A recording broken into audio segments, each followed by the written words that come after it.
പുതുക്കിയ നിയമപ്രകാരം വർഷം 4 ലക്ഷം രൂപ വരെ നാട്ടിൽ വരുമാനമുള്ള പ്രവാസികൾ ടാക്സ് നൽകേണ്ടതില്ല. എന്നാൽ ഒരു കാര്യം പ്രത്യേകം ശ്രദ്ധിക്കണം, നാട്ടിൽ താമസിക്കുന്നവർക്ക് 12 ലക്ഷം രൂപ വരെ ടാക്സ് ഇളവ് ലഭിക്കുമ്പോൾ പ്രവാസികൾക്ക് ആ വലിയ ഇളവ് കിട്ടില്ല. അതുകൊണ്ട് നാട്ടിലെ നിങ്ങളുടെ വരുമാനം 4 ലക്ഷത്തിന് മുകളിലായാൽ ചെറിയ തോതിൽ നിങ്ങൾ ടാക്സ് നൽകേണ്ടതായി വരും. നാട്ടിലേക്ക് പണം അയക്കുമ്പോൾ അത് സമ്മാനമാണോ അതോ വരുമാനമാണോ എന്ന് ബാങ്ക് ചോദിക്കാറുണ്ട്. വീട്ടുകാർക്ക്, അച്ഛനമ്മമാർക്കോ പങ്കാളിക്കോ മക്കൾക്കോ എത്ര പണം അയച്ചാലും അതിന് ടാക്സ് ഇല്ല. എന്നാൽ സുഹൃത്തുക്കൾക്കോ ദൂരെയുള്ള ബന്ധുക്കൾക്കോ ആണ് പണം നൽകുന്നതെങ്കിൽ ഒരു വർഷം 50,000 രൂപയിൽ കൂടുതൽ നൽകിയാൽ അവർ അതിന് ടാക്സ് അടയ്ക്കേണ്ടി വരും. വിവാഹ കാര്യങ്ങളിൽ വിവാഹത്തിന് സമ്മാനമായി കിട്ടുന്ന പണത്തിന് എത്ര തുകയായാലും ടാക്സ് നൽകേണ്ടതില്ല.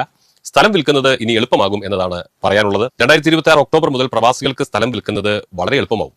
മുൻപ് പ്രവാസിയിൽ നിന്ന് സ്ഥലം വാങ്ങുന്ന ആൾക്ക് പാൻ എന്ന ഒരു പ്രത്യേക നമ്പർ ആവശ്യമായിരുന്നു. ഇത് പലപ്പോഴും കച്ചവടം വൈകാൻ കാരണമായി തീർന്നിരുന്നു. എന്നാൽ ഇനി മുതൽ വെറും പാൻ കാർഡ് ഉപയോഗിച്ച് തന്നെ ടാക്സ് ഇടപാടുകൾ നിങ്ങൾക്ക് തീർത്തെടുക്കാൻ കഴിയും.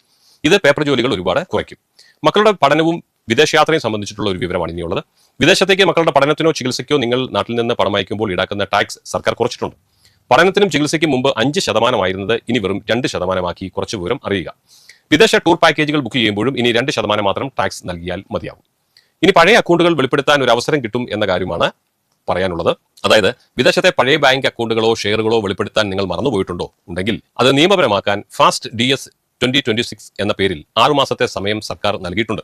ഈ സമയത്തിനുള്ളിൽ വിവരങ്ങൾ അറിയിച്ചാൽ ഭാവിയിലെ വലിയ പിഴകളിൽ നിന്ന് നിങ്ങൾക്ക് രക്ഷപ്പെടാൻ കഴിയും. 2026 ഈ മാറ്റങ്ങൾ പ്രവാസികൾക്ക് വലിയൊരു ആശ്വാസമാണ്. പണം അയക്കുമ്പോഴും സ്ഥലം വിൽക്കുമ്പോഴും കൃത്യമായ ബാങ്ക് അക്കൗണ്ടുകളും രേഖകളും സൂക്ഷിക്കാൻ നിങ്ങൾ മറക്കരുത്. വലിയ തുകകൾ കൈമാറുമ്പോൾ ഒരു ഗിഫ്റ്റ് ഡീഡ് കയ്യിൽ വെക്കുന്നത് എപ്പോഴും നല്ലതാണ്. ഈ അറിവ് നിങ്ങൾക്കും നിങ്ങളുടെ പ്രവാസി സുഹൃത്തുക്കൾക്കും ഉപകാരപ്പെടുമെന്ന് ഞങ്ങൾ വിശ്വസിക്കുകയാണ്. ഇത്തരം ഇൻഫോർമേറ്റീവായ വാർത്തകൾ ഇനി ലഭിക്കുവാൻ നിങ്ങൾ ഈ ചാനൽ സബ്സ്ക്രൈബ് ചെയ്യുക, മറ്റുള്ളവർക്ക് ഷെയർ ചെയ്യുക.